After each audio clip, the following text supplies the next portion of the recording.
আমরা এখন যাচ্ছি লেন্স কাটে। তুমি চোখ দেখাবে আর চশমা নেবে। না, আমি চশমা নেবো না, চশমাটা ওই নেবে। আমি জাস্ট পাওয়ারটা একবার চেক করিয়ে নেব। অনেকদিন ধরেই যাবো দুজনে মিলে ভাবছিলাম, কিন্তু আলটিমেট কাজের চাপে আর যে ওঠা হচ্ছিল না। কিন্তু খুব বাজে হচ্ছে বা ফাইনালাইজ না করলে। তো আজকে যেহেতু সানডে, কাজের চাপ একটু কম, তো সুতরাং আজকেই ভাবলাম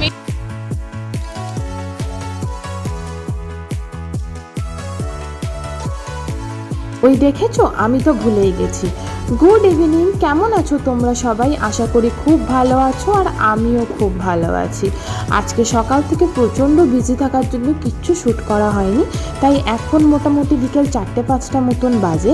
আর আজকের ব্লগটা এখান থেকেই শুরু করছি।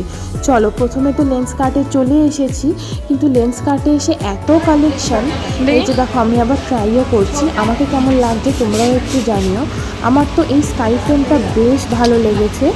তারপরে যে ব্ল্যাক ফ্রেমটা ট্রাই করছি, ওটা মোটামুটি, বাট কৃতিকা তো বলছে আমাকে নাকি একদম ভালো লাগছে না।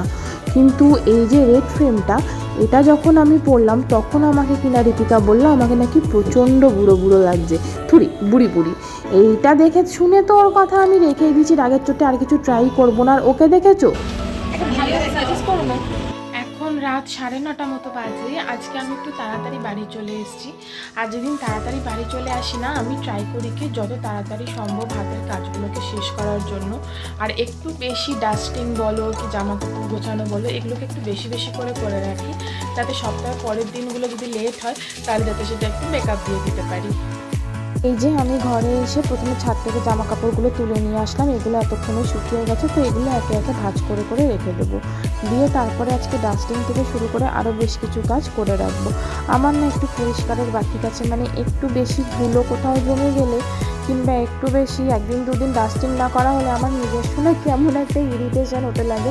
মনে হয় সব কিছু যেন অগোছালো, সব কিছু অপরিষ্কার। একটু টিপটপ সুন্দর দেখতে যেন নিজেরও ভালো লাগে। যেমন নিজেকে সাজাতে আমার ভালো লাগে, ঠিক সেরকম ঘর সাজিয়ে রাখতেও ভালো লাগে।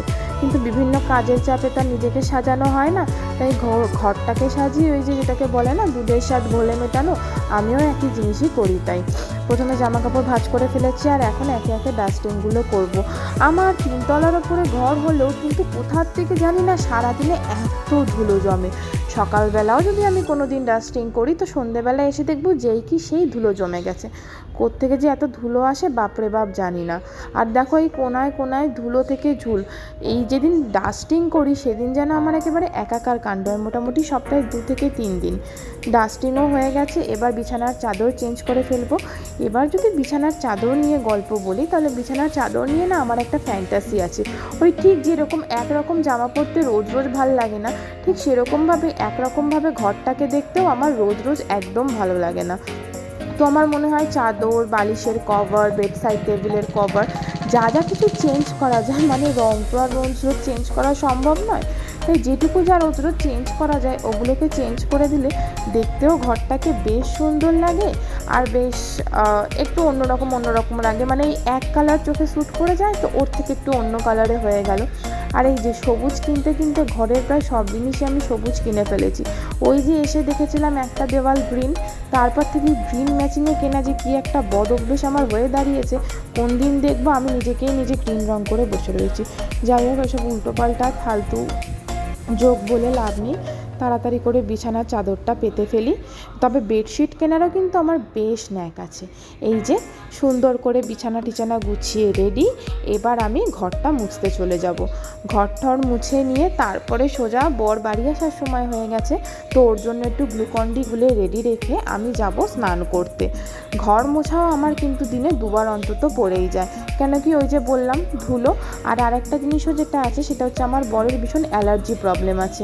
ওই জন্য আমি যতটা পারি ডাস্ট অ্যালার্জি থেকে ওকে রক্ষা করার জন্য বা বাঁচানোর জন্য আমি যতটা পারি ঘরটাকে পরিষ্কার রাখার চেষ্টা করি। এবার গ্লুকন্ডিটা গুলে ফেলবো। সবাই সাধারণত সকালবেলায় গ্লুকন্ডি খায়, আমিও যখন অফিসে যাই তখন নিয়ে যাই, কিন্তু ইনি আবার উল্টো, রাত্রিবেলায় ফেরার পরে তখন খাবে গ্লুকন্ডি। অগত্যা আর কী করা যাবে, রাত্রিবেলায় ওর জন্য গ্লুকন্ডিটা রেডি করে রাখি। তবে রোজ যে গ্লুকন্ডি দিই তা না, এক এক দিন এক এক রকম, যেদিন যে শরবতটা পারি করতে। তারপর কি স্নান টান করে ফ্রেশ হয়ে গেলাম। এই গরমের দিনে স্নান টান করে আসার পরে যেন ভীষণ ফ্রেশ লাগে। কিন্তু তখন আর ইচ্ছে করে না রান্না করি, কিন্তু কিছু উপায় নেই, করতে তো হবেই, কারণ আমারও খেতে পেয়েছে আর বাড়িতে থাকা সব কটা লোকেরও খেতে তো হবেই। তো সুতরাং কি করব চিন্তা করতে করতে স্নান টান করে ফ্রেশ হয়ে নিলাম। আর হঠাৎ করে মাথায় আসলো ফ্রিজে অল্প একটু চিকেন রয়েছে, কিন্তু ওই চিকেনটা দিয়ে এখন আমি কী করি। সয়াবিনের তরকারি অবশ্য দুপুরের রয়েছে, কিন্তু আমার বর উনি আবার সয়াবিন খান না, আমার শ্বশুরমশাইও খেতে পছন্দ করেন না। তো কী করি সেটা তো ভেবেই পাচ্ছি না। তারপরে ভাবলাম চিকেনটাকে দিয়ে যেমন মন চায় তেমন রান্না করি। তারপর আর কি, যেই ভাবা সেই রকম কাজ। ফ্রিজ থেকে চিকেনটা বার করে জলে কিন্তু আমি এতক্ষণে সিদ্ধ বসিয়ে দিয়েছি। অ্যাকচুয়াল ভেবেছিলাম চিকেনটাকে ফ্রিজ থেকে বার করে ছোট্ট ছোট্ট পিস করে কেটে নেব, যেহেতু অল্প আছে, কিন্তু না, সেটা করার তো উপায় নেই, কারণ চিকেন প্রচণ্ড শক্ত, তাই একটু সিদ্ধই করে নিয়েছি। তারপরে আলু, পেঁয়াজ, টমেটো, হাতের কাছে মোদ্দা কথা যা যা ছিল সেইগুলোকে কেটে নিয়েছি। আর একবার মাসকাবাড়ি বাজারেও যেতে হবে। আজকেও যদিও সকাল থেকে কিছু অল্প বাজার করেছি, কেন কি আগের মাসে আমি একটু অফিসের কাজে মুম্বাইতে ছিলাম আর ফিরেছি সেই 10-11 তারিখ নাগাদ।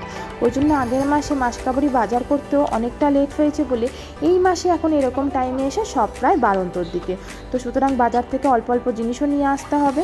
আর এখন হাতের কাছে মোটামুটি যা আছে, দেখো গল্প করতে করতে আলু, পেঁয়াজ, টমেটো যা যা আছে সমস্ত কেটে ফেলেছি। এবার কড়াইতে অল্প একটু সাদা তেল দিচ্ছি। আমি কিন্তু এখনও জানি না আমি কী বানাতে যাচ্ছি আর এর মধ্যে আমি কী কী মশলা দেবো।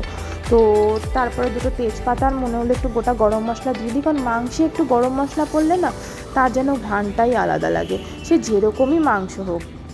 গোটা গরম মশলা ফোড়নটা দেওয়ার পরে তারপরে আস্তে আস্তে কড়াইয়ের মধ্যে যেগুলো দিয়ে দেবো সেটা হচ্ছে আলু আর পেঁয়াজ। এইগুলোকে একটু হালকা নুন আর হলুদ দেবো, দিয়ে আলু আর পেঁয়াজটাকে না প্রথমে একটু হালকা করে ফ্রাই করে নিই। এখনও কিন্তু আমি ভাবছি এর মধ্যে আর আমি কী কী মশলা দেবো বা কীভাবেই বা এটা তৈরি করবো, এটা খেতেই বা কেমন হবে। বাট আমার রুটির সাথে খাওয়ার জন্য কিছু তৈরি করতে হবে, তাই খুব বেশি ঝোল কিছু না করে যা করব একটু কষাই করব।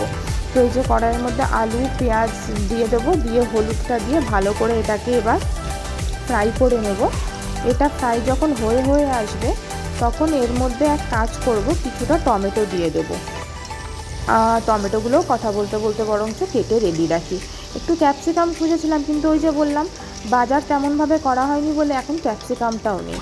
তো মোটামুটি আলু, পেঁয়াজ, টমেটো দিয়ে দেওয়ার পরে ওর মধ্যে হালকা কাঁচা লঙ্কা চিড়ে আর অল্প একটু কাশ্মীরি মির্চ আর একটু টমেটো সস দিয়ে দিয়েছি, আর হালকা একটু চিকেন মশলা দিয়েছি।